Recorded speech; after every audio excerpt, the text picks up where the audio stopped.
of that.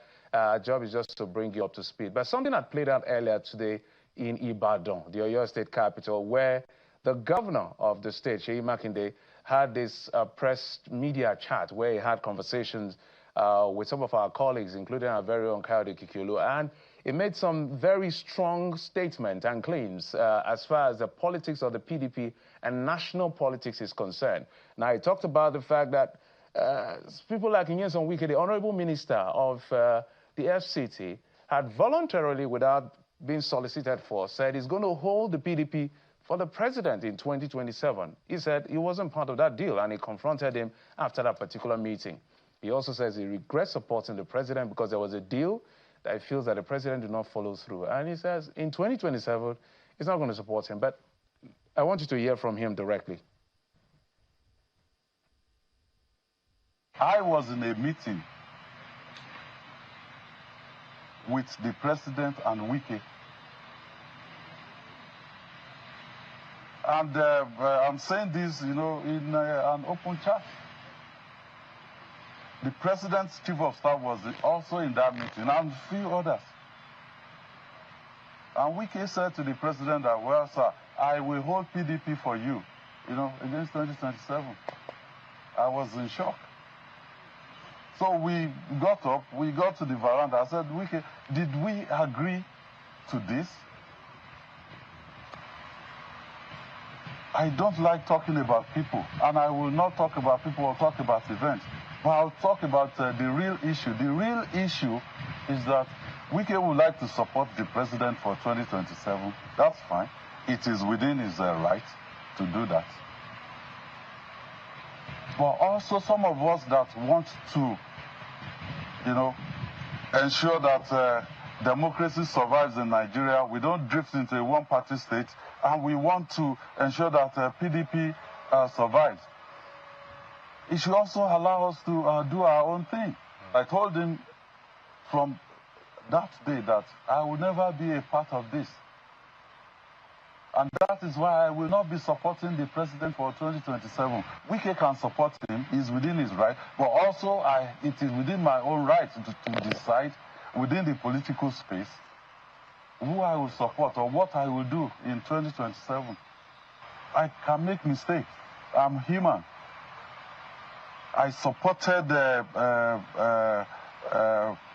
current president, even though in another party at that time, because I thought, even though I never dealt directly with them, I thought we'll do what is right for the country, research the country, like I said, bring people from, all over that can help the country. But unfortunately, that is not what we're seeing. So I regret that action. I think those words are as clear as crystal. Some conversations that went behind closed doors is what we are hearing. Maybe in the coming days, we're going to hear a lot more as far as all the people's names that were called is concerned. But hey, we'll bring you our political roundup story. But let me tell you, my guest is longest serving Minister of Information in Nigeria. And he's just written a book, Headlines and Soundbites, Media Moment That Defined an Administration, literally an insider chronicle of a governance under former President, God rest his soul, Muhammad Buhari. My guest is Alhaji Lai Mohammed. I'll be bringing him in just a moment, but let's bring you our political roundup stories.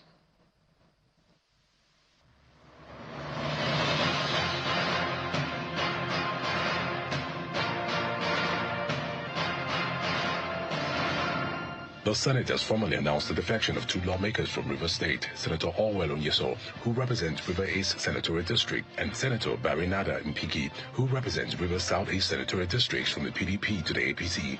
The announcement was made during plenary, with the Senate suspending its rules to allow the APC National Secretary and other party executives into the chamber to witness the defection.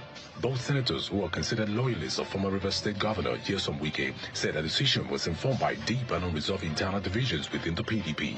The Inspector General of Police, Kayode Egbetokun, has reiterated that transparent and credible promotion processes are key to motivating performance, stabilizing command structures, and enhancing organizational morale within the Nigerian police force. IGP Egbetokun made the remarks while decorating new officers with their new ranks in Abuja. He further described promotion as a renewed call to service, which reflects institutional confidence in their capacity to handle higher responsibilities, manage complex operations, and strengthen public safety. In other news, the governor of Edo State, Mondo Kweholo, had signed the 2026 appropriation bill of 939 billion, tagged Budget of Hope and Growth, into law following its passage by the Edo State House of Assembly. Governor Kweholo, who assented to the bill at the Government House, Benin City on Tuesday, says the Budget of Hope and Growth will move Edo State to a greater height. The Speaker of the State House of Assembly, Blessing Agbebaku, who led other members of the House to the budget signing ceremony, said the governor's practical governance style is transforming the state to the people's benefit.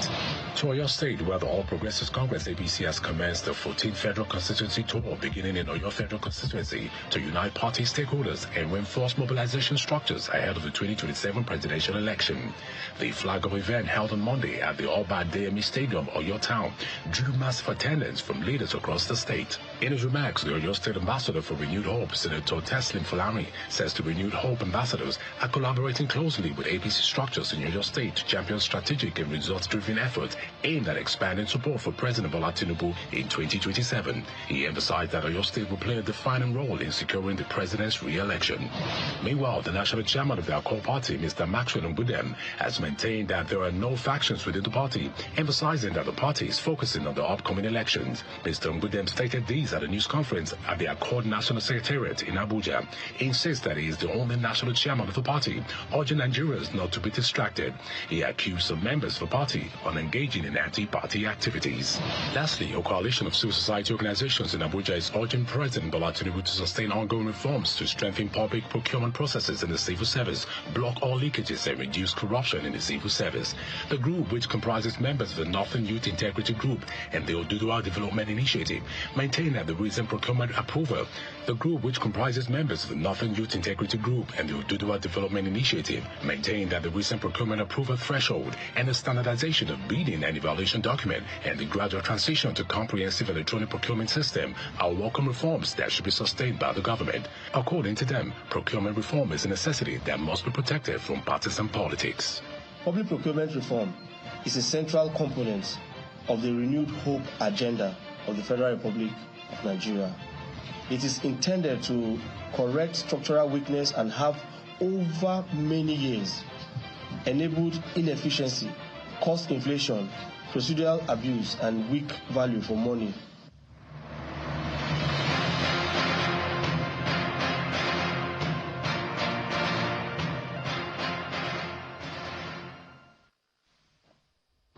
Welcome back. I did introduce him before now. The former Minister of Information and Culture, Alhaji Lai Mohammed, joins me in Lagos City. Alhaji, thank you so much for coming on the program, and good to see you. Thank you, Jeffrey, for having me. In fact, I told myself, let's start on a very light hand, because I know that a lot of young people, at some point, were not happy with you for one reason. Remember when the Jollof War started between Ghana and Nigerian Jollof, and I think it was Quest that asked you the question when he came to one of his shootings and his recordings. And he asked you, I said, Alhaji, Ghana Jollof and Nigerian Jollof. And he said, Senegal, you betrayed our country. What happened? In the voice of the young people, I'm re-echoing what they said. That's interesting. You see, when you look at the origin of Jollof, it's actually from the word Wolof on the Senegalese. And the people don't understand the origin of Jollof. Jollof rice was actually that food that was prepared for prisoners. Because it was that food that was put in one plate, oil, salt, and everything. So really, the origin of Jollof is Wolof.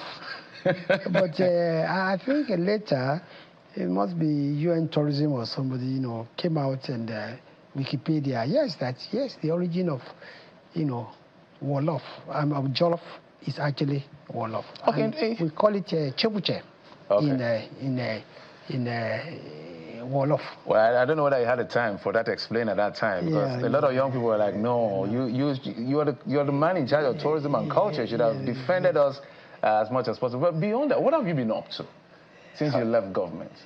Well, not too much mischief, I can assure you, Geoffrey.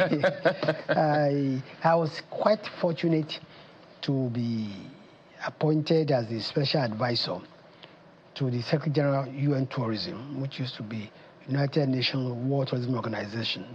I held that appointment since July 2023. And that has kept me very busy globally. I've been at virtually every meeting of UN Tourism, and I've been writing position papers and advising the Secretary General, of UN Tourism on tourism, especially in Africa. It's also kept me abreast of the creative industry, globally. So it has kept me very busy. And of course, on the sideline too, I've been running my own lobbyist firm, and I do a bit of lobbying. I do government relations. I do, strategic communication, because in the last 20, 30 years, all I've been doing, I've either been in government or in opposition, and in both roles, I've been spokesperson, either for opposition or for government. So my job was cut out for me easily when I left office. I can't wait to jump into your book, which is one of the major reasons why we're here. Yes. Headlines and sound bites, media moments that defined an administration. And it's been considered an insider chronicle of governance, because you were right there on those seats when those things that we're going to speak about within the time we have happened. But just before that, before we started the conversation, somebody was telling me he's one of the finest opposition voices we had when it was opposition. And now look at the state of the opposition. What do you think was the difference between then and now? It looks like opposition thrived under the PDP, but it's not thriving under the APC. Is that something you have looked at critically? Well, I think it depends on the way you look at it. I was asked this same question a few days ago. That Nigerians were worried and concerned about this mass, defection to APC, and whether APC was not turning the country to one-party system. And my answer was, look, have you ever seen a football team that I would say is tired of scoring goals? Honestly, that's where I look at it. A political party is there to win as many supporters as possible. So why are you now holding them? Why are you now annoyed that they are getting as much? Because the argument is that some of them are coerced, some of them have been threatened, some of them, all kinds of things have been said as the reason why they are defecting is not naturally voluntary. Is that something? Geoffrey, there's, people will talk. They will adduce reasons. But I know that in politics, you always want more people. You want more people to convert to your party. That's all I'm talking about. We're going to come back to this issue that we just started off, but let's get straight to the book. The curiosity for me is, this is about the third book I know of that has been written about Muhammad Buhari. The first I remember is Working with Buhari, Reflection of a Special Advisor, Media and Publicity. That's Femi Adesina. Just before I can't remember whether yours was released first. I think yours was released first. We had Soldier to Statesman, Legacy of Muhammadu Buhari. That's from Dr. Charles Omale. And then your book, Headlines and Soundbites, Media Moments that Defined an Administration. What is it about this avalanche of writing about the legacy of Buhari? Thank you, Geoffrey. I think the more we all write, the better for history. The tragedy of Africans that we don't write enough. My own book is my own personal effort at documenting contemporary history from an insider's viewpoint. As the longest-serving Minister of Information and Culture in Nigeria's history. For 8 years, I was at the center of government communication, crisis management, national orientation, tourism, and culture. And I believe that I owe posterity a duty to chronicle and document how I was able to use media as a tool to shape narrative, to influence government policies, to explain government policies. And here it's not about postulations. I'm talking about being inside there, understanding how decisions were made, understanding how narratives were shaped, and how also misconception and misinformation overshadow the real facts. This is what this book is all about. One of those spots that defined that administration of which you were the forefront is still a very controversial defining moment in our history, the EndSARS, which I'm sure you captured in this book, which had to do with whether or not, because when the panel came up with their reports, I remember vividly all kinds of controversy emanated. I think I was watching you one time when you were saying it's riddled with inconsistencies and all of that. I think the panel had reported some deaths that were occasioned by that, shooting that happened at the toll gate. The initial problem was who gave the order for them to come. There was a back and forth as to who gave the order. Eventually, they were invited. And then whether or not their bullets were the ones that killed people or it was a stampede.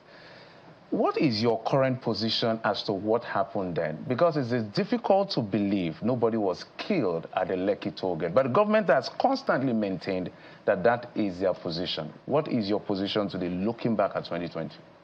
Geoffrey, 5 years later, my position has not changed.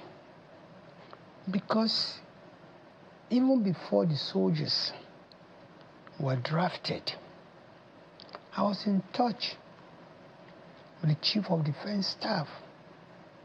I was in touch with the hierarchy of the military. Because we were monitoring this development.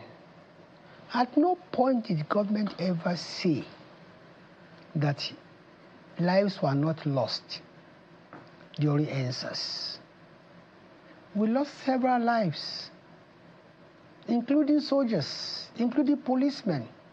But nobody was killed at the toll gate. But the panel has said people were killed. Amnesty International said 12 people. But so the panel that was set up, people were killed. Geoffrey. But the government is saying people were not killed. Geoffrey, it's very simple logic, Geoffrey. If your ward, either your son or your daughter, goes to the toll gate, does not come back, and is killed, won't you make representation to government? Or 5 years after, nobody has come out to me today to say, my son or my daughter or my ward went to the toll gate, he didn't come back. So what do you make of the panel that was specifically set up by the Lagos state government who alluded to that fact? Geoffrey, and compensations were paid to people who casualty reported and all of that. We have all these documents. Geoffrey, it's public I information. am not part of Lagos state government. Geoffrey, I did not know how the panel arrived at their conclusion. Geoffrey, I was in the room where the shots were taken. And I knew that the soldiers went to the toll gate with blank shots, blank bullets. We can go over this again and again, but what I know is what I know. And I remember I was in France, it was in Paris, when the Lagos State, the panel came out with these findings. And then I said, no, this cannot be, it's riddled with a lot of inconsistencies. Because I was in a vantage position monitoring these issues. Because unknown to many people, even as Minister of Information and Culture, I used to meet, even when there was no problem, meet regularly with the defense, architecture of the country, where we met regularly to review things. And with the media, you recall that once every month, title editors would meet at the NIA. At the NIA in Abuja, with military, Minister of Defense, Minister of Police Affairs, myself, Garba Shehu, and Femi Adesina, and we will discuss sensitive security issues, but not for reporting, just to give the media a good background and context. Looking back, does the government regret its decision to send soldiers, whether with blank bullet, live bullet, any form of bullet, unarmed young people who were peaceful in their protest, at least at that Lekki toll gate? Yes, there were violence in other parts. Does the government regret that decision that has become like a black spot in the administration under which you serve? You see, the EndSARS started, I correctly said, peacefully. At the point in time, it was hijacked by hoodlums. That was when the government said, no, we have to send soldiers to stop this from, getting out of hands. So the government took the right decision because hoodlums had hijacked it at that time. Let's talk about Twitter, which you wrote in this book as well. People have said that the reason why Twitter was banned is to the fact that it touched the fragile ego of the political class, the president himself. But I listened to you, said no, that there has been conversations prior to that led to the eventual, banning of Twitter. But one of the things that was said as a push, you were saying that they were supposed to regularize a few things, such as maybe opening office in Nigeria and all of that. So maybe you put the facts out today on behalf of Nigerians to say, why exactly was Twitter banned? And what were the conditions for Twitter to be restored? And have those conditions been met? You see, I think it must be 2017 when I started the campaign against fake news and disinformation. I think it was 2017, and it was in Plateau State when I converted a National Council on Information meeting to address this issue of fake news and hate speeches, because I knew the dimension it was taking. I followed that up by visit to media houses to assist us in combating the dangers of fake news, hate speeches, and disinformation. After which, we had cause to invite several of these,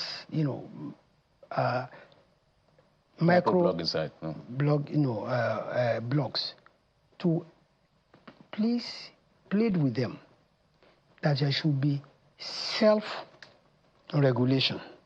That we were not even thinking of, a law to stifle the media, but we were concerned that an unregulated social media was dangerous to society.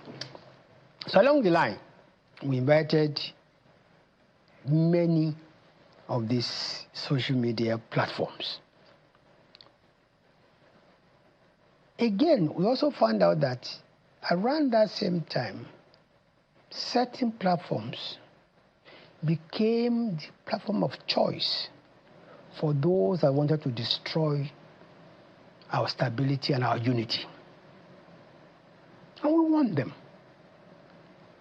As a matter of fact, when we took the decision to suspend the operations of Twitter,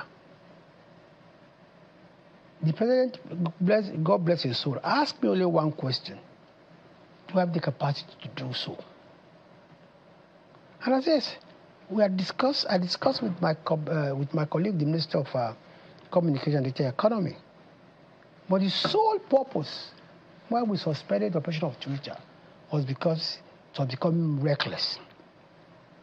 And when we even warned them. Reckless, is that your definition of dissenting voice? No. Because some people will argue, Alhaji, my apologies, that it was the strength of the social media that supported the bringing on board of the All Progressives Congress.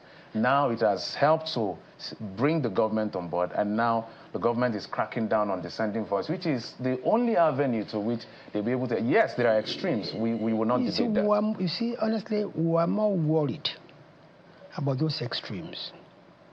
See, it is because there's a country called Nigeria. That is where there's media. That's where there's all kinds of freedom. You must not push that to the extent that you are going to set one part of the country against the other. I don't know whether you watched the video that was played in court during the trial of, Nnamdi Kanu. And saw how the social media was used to direct people to attack certain institutions, to destroy and build and bring down certain infrastructure. You see, it got to a stage that social media was becoming dangerous to everybody. You see, unlike the television, radio, or newspaper, where you had gatekeepers, there were no gatekeepers. So, Alhaji, would you say that after the ban, after the president's tweet was deleted, that Twitter, for instance, which is now X, had actually done what the government set out for it to do? Because I have a few more questions before we're totally running out of time. You see, when you go to this book, you see all the correspondence between us and Twitter, the agreements that were signed between us and Twitter, that prior to that time, Twitter was not registered in Nigeria to do business, talking of paying taxes. And I think you can find out exactly now from from both NCC and the other parastatals that Twitter, the agreement they signed with us, which is contained in this book, is evidence that yes, we did the right thing. Alhaji, before I let you go, let's talk about Muhammadu Buhari. I think it would be disservice if you don't talk about him. But what comes to mind is a lot of people have written about him, including yourself. From the writings we have seen and read, it looks like he was a great person. But was he a great president? And what would be your assessment of a great president? Geoffrey, if you look at chapter 1 of my book, which is Muhammadu Buhari, friend, mentor, and leader, I think it describes from my own perspective who Muhammadu Buhari is. And what would that be? And what would that be? For the people who haven't read your book, who is Muhammadu Buhari to you? And my question actually, the second part of my question is, a lot of people have the idea of what Muhammadu Buhari is as a leader because they are not his family member, they didn't serve with him. His policies that he led as a government, 3 promises he made, cardinally to fight corruption. The jury is out on that. We've seen what's been happening with, some of your colleagues now, although alleged. The issue of security, yes, some were quelled at the very beginning, but has metastasized to the point where look at what is playing out today. And then to talk about the economy, this government says if they didn't take the aggressive decision they took to take out the wage bill and optimize, would have tanked. So that's why I'm asking, was he a great president, besides being a great person, which is personal? You see, the purpose of this book is precisely to set the record straight. It's to correct misconception. And it's to highlight those great things that were achieved by the president during his tenure. How many Nigerians remember today that President Muhammadu Buhari saved Nigeria from losing $9.6 billion, which the P&ID fraudulently obtained from arbitration? I remember that case. Thank you. How many Nigerians remember today how that administration handled the COVID-19 pandemic? And it's on record that we were the 3rd best country in handling the pandemic. When the pandemic started, we thought that people would just die like flies on the streets. How many people remember today that the iconic National Theatre was disused until he came in, and luckily the bankers committee came in too, and today we have this edifice there. How many people remember that under Muhammadu Buhari, an agreement was signed to return the largest number of stolen artifacts in the world, 1,130 Benin bronzes. How many Nigerians, remember today that prior to Muhammad Buhari coming to power in 2015, 20 local governments in the Northeast were under the effective occupation of Boko Haram. Now, you see, and that is why, for me, it's important to document these things. All right. Alhaji, I wish we had more time to explore, but I think you've said what you have to say. So it's a book titled Headlines and Soundbites, Media Moments That Defined an Administration, literally an insider chronicle of the Muhammadu Buhari administration, and the role you played in managing narratives and communication. But almost thank you. And we'll definitely be touching base with you despite all the busy schedule you have. But we thank you for coming on the program, sir. We appreciate it. Geoffrey, thank you for having me. Thank you. You're welcome. We'll take a break. When we come back, we'll switch gears to some more politics. This time, not on a book, but what is playing out right now. In just a moment, stay with us.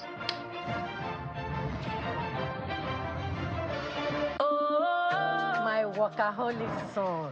Mama. I wanted to thank you for the solar inverter. In fact, my friends want to say thank you. When you told me about that massive solar savings, they all went to buy their own Sun King solar product. Yes, sir. I'm glad you like your Sun King solar inverter, but I have one more gift for you. Surprise! Switch to more precious moments. Malaria is gone. No more cold and rain. What is wrong with my husband? Ma, he was very sick. This is the lab result. Now we bounce you back again. Get Luta. Get Luta. Thank you, Luta. With Luta, malaria is in big trouble. Luta contains artemether and lumefantrine, and it is used to treat malaria. Luta is another quality product from Ovid and marketed by Pharmatex Nigeria Limited. Southern Endorsement Rally. Southern Endorsement Rally. Southern Endorsement Rally. Forward with Bola Tinubu Independent Campaign Group is inviting lovers and supporters of Mr. President to their 5 million man march, Southern Endorsement Rally, to appreciate Mr. President for his giant strides in office. Date 29 January 2026. Time 12 noon. Venue UJ Esuene Stadium, Calabar, Cross River State. Chairman of the occasion Pope Uzodinma, Governor of Imo State and Chairman Progressives Governors Forum. Co-Chair Biodun Oyebanji, Governor of Ekiti State. Special guests of honor Professor Nentawe Yilwada, National Chairman, All Progressives Congress, Dr. Nasir Idris, Governor of Kebbi State, Senator Abubakar Atiku Bagudu, Honorable Minister, Budget and Economic Planning, Barrister Sheyi Chinubu, ECOWAS Youth Ambassador for Entrepreneurship and Youth Development, Honorable Ayodele Olawande, Honorable Minister of Youth Development, Honorable Israel Dayo, National Youth Leader, All Progressives Congress. Hosts, Senator Prince Basiotu, Executive Governor of Cross River State, Senator John Owan Eno, Honorable Minister of State, Trade and Industry, Mr. Peter Ilefa, Director General, Forward with Bola Tinubu Independent Campaign Group. Announcer, Dr. Sadiq Yusuf Abubakar, National Secretary, Forward with Bola Tinubu 2027 ICG. My baba, they always say, for market, every day gets your own wahala. Sometimes people go on scam you. But Baba say, no be by gra, you must cool down, dey sharp. Because with OPay payment, your money go enter sharp, no story. But inside market, anything fit happen. One day, we no see phone again. My Baba remember OPay USSD lock, dial *955*131#. Baba press lock account. From market woman to driver, from small boy to big man. Now OPay, they protect people like us. My Baba fit sell, press phone, collect POS, and still they teach me price. And when they don't tire, go just tap OPay night guard. We no fear for this our hustle life. Now OPay be the people payment shield. And the National Productivity Order of Merit Award goes to... The only tomato paste manufacturer to win the National Productivity Order of Merit Award by the Federal Government of Nigeria. Endorsed by the Association of Private Medical Practitioners of Nigeria.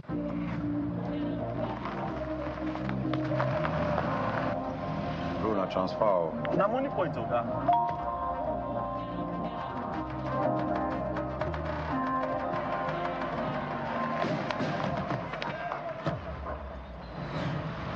yourself go make am. Mogo Bible.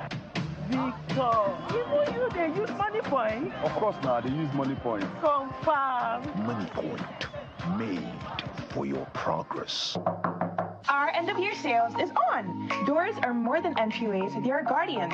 At Swiss Street Doors, we don't just build doors, we make grand entrances. From the timeless elegance to the unmatched strength of our historical doors, our pivot security doors, our exclusive doors, and our Irish galvanized steel doors, to the water resistant of our internal doors, don't miss your chance to save big. Come and enjoy our 50% combo discount offer now. Swiss Street Doors, your door, your proud. Philomath University is one of the fastest growing private universities in Nigeria with 100% accreditation in the recent nationwide accreditation of NUC. The human resources for the delivery of lectures are excellent and celebrated professors and doctors with distinctions. The Chancellor of the university is a man of distinctive character, Professor Ibrahim Gambari, formerly of United Nations and formerly Chief of Staff to President Buhari. Professor Mike Faborode is a member of the Governing Council of Philomath University, formerly the Vice Chancellor of Obafemi Awolowo University, Ile-Ife, and formerly the Secretary General of Council of the Vice Chancellors of Nigerian Universities. Dr. Collins Aimwa, Esquire, the Pro-Chancellor, Philomath University. Philomath University have intellectuals who have won different laurels among their peers. Philomath University students won the first female president of the Association of Law Students of all universities in Nigeria. Philomath University has main campus in Kuje, Abuja and city campus in Maitama, Abuja. Enrollment is on. Don't be left out. Visit www.philomath.edu.ng or call. In the beating heart of Owerri, business never sleeps. From sunrise to sundown, the wheels keep turning. And behind the scenes, vision meets action. Governor Hope Uzodimma's leadership has turned manifestos into reality, transformations that feels like a miracle. But progress needs peace, and in Imo, it's not left to chance. From land to sky to river deep, guardians are watching, protecting dreams and opportunity. At Orashi's quiet shore, hydropower is rising, set to energize a growing economy. The change is visible. New roads emerge, industry hums, communities come alive. At the center, a digital revolution.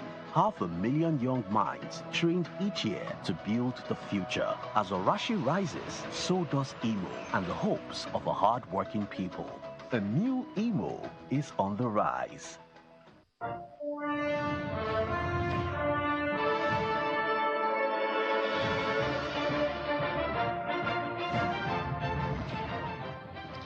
Welcome back. Let's talk some more politics on Politics Today. And let's bring in my guest, Mr. Jide Ojo, a political affairs analyst. He joins us virtually. Mr. Ojo, good to see you. Already looking Christmas-ish. Let's use that language. Great to see you. Thanks for the compliment, Jeffrey. Absolutely. It looks like there's another fireball, some kind of a firestorm that has been set on by the governor of your state, Mr. Wike-Makinde, some of the revelations he made today, and which is what I want you to piggyback on, and maybe we'll segue from there into the broader conversation of the state of the opposition, which is what he talked about, what a lot of people perhaps may have been suspecting. Some people have said Wike is just in the PDP as a spoiler, not because he wants to build the party. He says he wants to build the party. Wike-Makinde says they had a meeting with the president, and in that meeting, without agreeing to anything specific, Wike promised the president that he's going to hold, those are the words he used, hold the PDP for him. And he said he was shocked. When he left the meeting, he asked him, hello, when did we make that agreement? When you hear these things, what do you interpret? Well, thank you very much, Jeffrey. Good evening. Compliments of the youth to Nigerians, and Merry Christmas in advance. It comes to me as a rude shock that this is what has been happening behind the scene. But then not completely surprised, because months back I've heard from the grapevine source that part of the ruckus in PDP was as a result of the demand by the Wike camp not to field presidential candidates in 2027.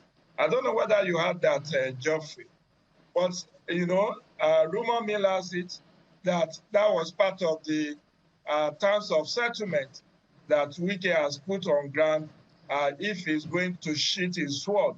But obviously, what Wike-Makinde has come out to say today is earth-shaking revelation about how a leader of a group could go make a deal on behalf of a group without proper consultation.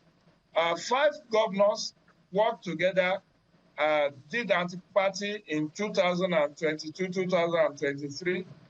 They threw their weight behind President Bola Tinubu and worked against their own presidential candidate, which was Alhaji Atiku Abubakar, former vice president. And when you want to, Wike got the largest chunk of compensation, having delivered Rivers State. But don't forget that Wike-Makinde also delivered Oyo State. The 33 local government of Oyo State voted for President Bola Tinubu in 2023.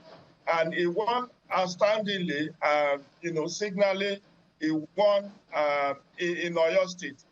But Wike got compensated with FCT ministerial appointment, while, of course, Wike-Makinde won his re-election 2 weeks after delivering Oyo State to the APC in 2023. And it shows the mastery of politics that Wike-Makinde has garnered over the time. Don't forget that he was only able to win the governorship of Oyo State after his 3rd attempt. I think he previously tried twice, lost to Ajimobi, and then won on the 3rd attempt. And he has been able to hold PDP firmly for Oyo, in Oyo State. So much so that we have not heard of defections, the kind of which we have had in Osun, neighboring Osun State, and several other states. So I think that's where, if what Wike-Makinde has said is true, I think that's where Wike goofed. Even if you want to go make a deal, there should be proper consultation, agreement as to which course to pursue in 2027. But for you to have a meeting with the president without due consultation, the next thing you said, I will hold my party down for you so that you can have a leeway. I think that is not good enough if that is the true position. I know that Wike is not somebody who suffers through. Maybe by tomorrow, Wike will have his own, rebuttal or right of reply, or even call his own press conference, which we have known him for.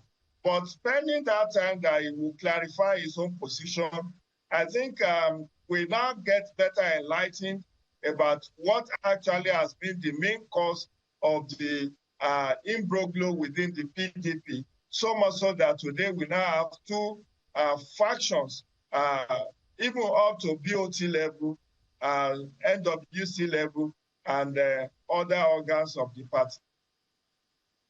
With this information that they have, for the broader members of the People's Democratic Party, the persons who are still keeping faith, who maybe know things we do not know, but now somebody of that nature and that stature has said, look, this is the game that is being played. How should they respond? Well, how to respond is to see, Makinde has his own reason why he came out in the open. This has been a lingering crisis for 2 years now, and he has kept mute. And in fact, the time is appropriate for him to come out clean as to the root cause. You know, people, when you are looking at dissecting the problem, you talk about the remote and immediate causes of that problem. So we know that PDP has been suffering from post-election loss traumatic disorder since 2015. And for 10 years now, it's been in pains. But I think the immediate cause of the current crisis is what Makinde has put out in the open now, that it's not just, friendship gone sour. Because if you know, Wike has always called Wike-Makinde his in-law, given the fact that Wike-Makinde's wife is from Rivers State. So therefore, he's always called him his in-law and all of that. But you see, as we know in politics, the only thing that is permanent is interest. No permanent friends or enmity. So the gloves are off. And I think Nigerians are now better educated about the root causes. So for those who are still waiting in PDP, let's see whether the issue will get resolved early enough for them not to lose their candidacy in 2027. All right, we'll take a break. And when we come back, we'll continue with the rest of the conversation. Mr. Joe, just stay with us. We'll be right back in just a moment.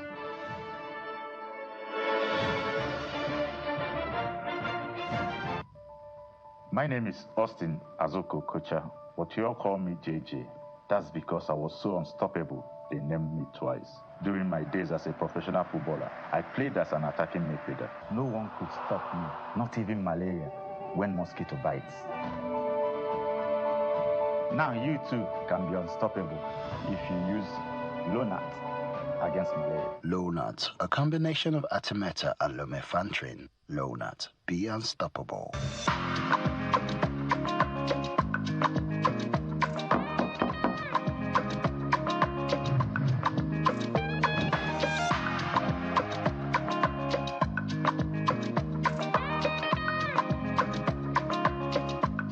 This season, wrap your loved ones in comfort and joy with Mocha.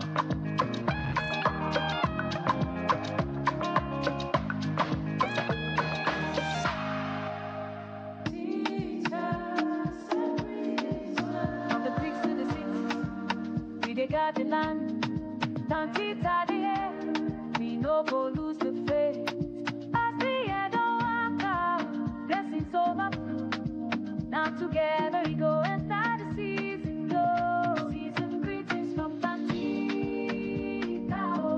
Peace and love, happiness and to all love. Better days they ahead, we celebrate. Now unity go make the country elevate. Season greetings from Tantika.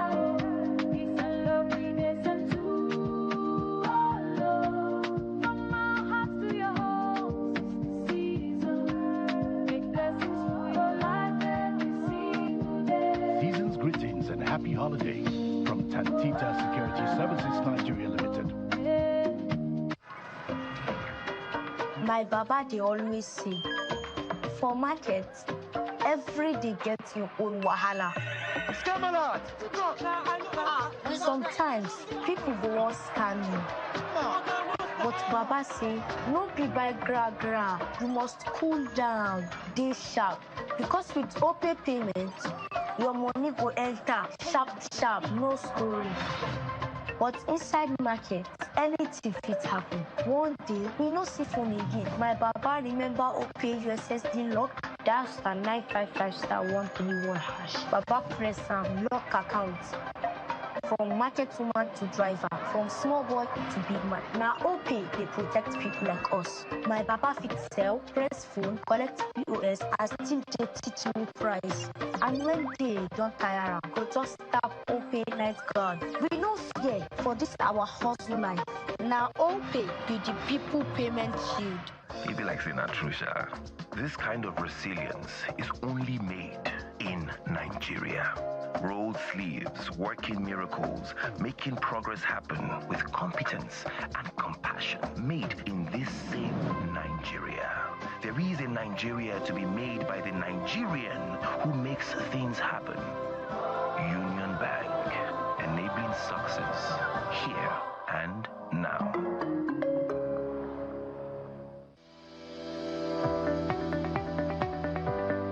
The Duchess International Hospital opened its doors in October 2021.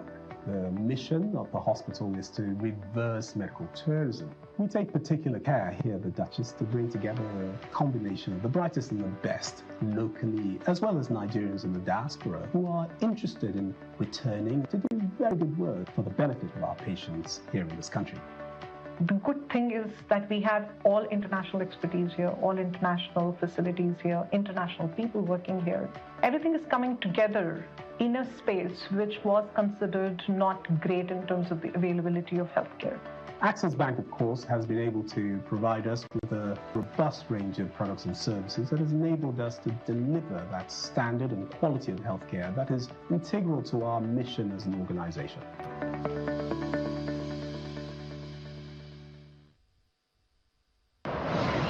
In this life, it's what you do behind that shows in front. Now you know. Give us the fire. Tell us more. It's Cosmo or nothing. Luxury or nothing. It's Cosmo.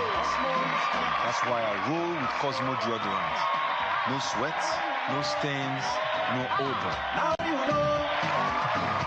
Cosmo Roll-On Whitening Deodorant. All day freshness, 7 days a week from GVS Cosmetics.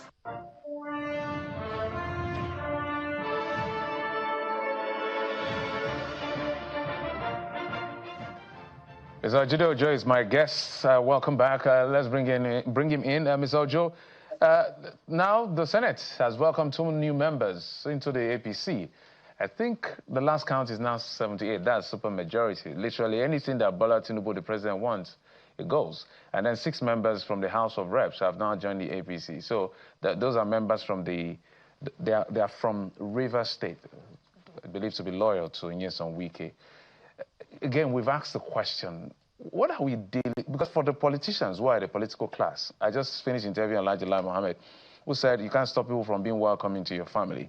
They see it as victory.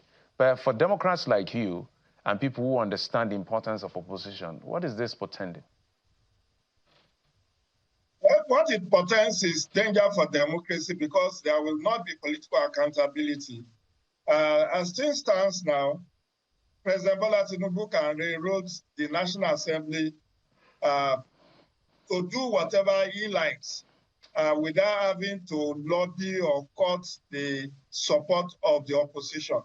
Because if you have 2/3 majority in the Senate, in the House of Reps, among the governors, in the State House of Assembly, you are more like, I mean, there is no two way about it. That's a de facto one-party state. And I warned about this over 4 months ago in my column in the Punch newspaper, where I said, Nigeria is already in a one-party state. Forget that there are 8 political parties in the National Assembly. Now there are about 6 governors holding executive position across 6 political parties. But when you look at the domino effect, the dominant party, out of 36, APC has 28 states now under its kitty. And so what are we now talking about? It means that all those issues of lobbying to get endorsement, even budgets, passing of budget, screening of presidential nominees, and all of that can easily go through without any serious objection because they have the majority. Unlike when we started the race of this 10th Senate in 2023, when there was no, APC does not have the clear majority in the Senate and House of Reps. But now with this majority that they have, between now and 2027, we are going to just see carry-go politics. It's just going to be take a bow, endorsement, no, the road has been cleared. And that's what portends danger for the political development and political deepening of political culture in Nigeria. So it's not so much as if it has never happened before. At some point in our history, we have PDP also controlling 28 states or more. You know, that was when they told us it's PDP and others. And, you know, if you are not satisfied with what they are doing, go to court. This issue of go to court started under PDP. Now, APC has become the postgraduate school. They have learned from PDP. They are now doing more than even PDP did in its own 16 years. Because what APC has been able to do in 12 years, now has gone over and above what PDP did in 16 years, even in terms of impunity. Mr. Ojo, and so that is my own worry. All right. Mr. Ojo, I was laughing. I chuckled when you said that APC is now doing the postgraduate of what PDP did. I've never heard that before. But thank you so much for your perspective. Thank you so much for bringing light to the conversation. We appreciate you. We appreciate you. Thank you. Always a pleasure, Jeffrey. Enjoy your Christmas vacation. Absolutely, absolutely. Thank you so much. So that's it on the program. Thank you for your time and company. I understand Nigeria is leading at the moment. We hope it ends that way or even better. I'm Jeffrey Uzama. Bye-bye.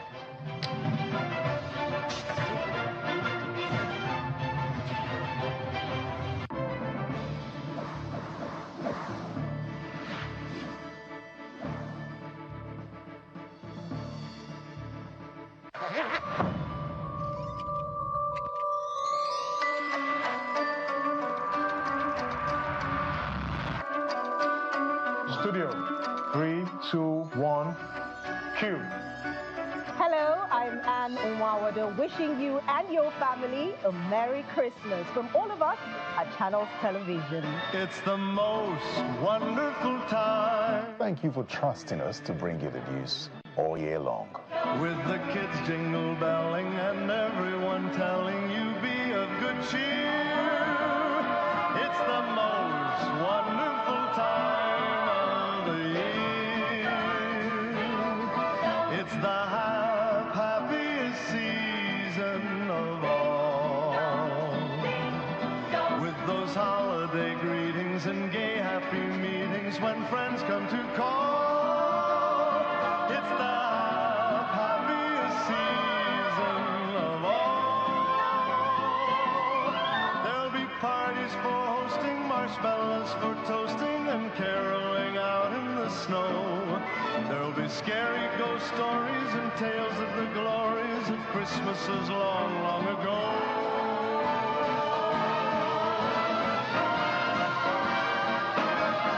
It's the most wonderful time of the year.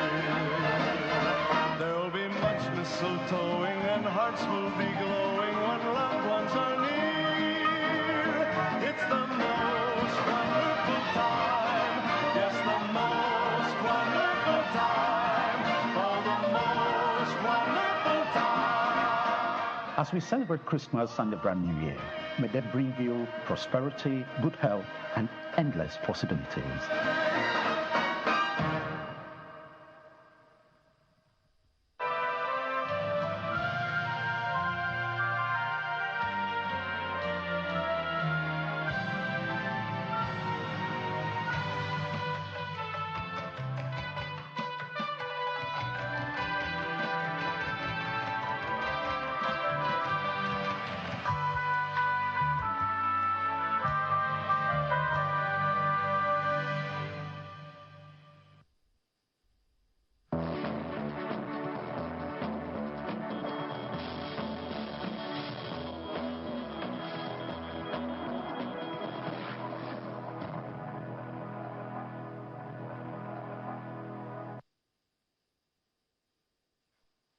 Hello, and thank you for joining us. You're watching News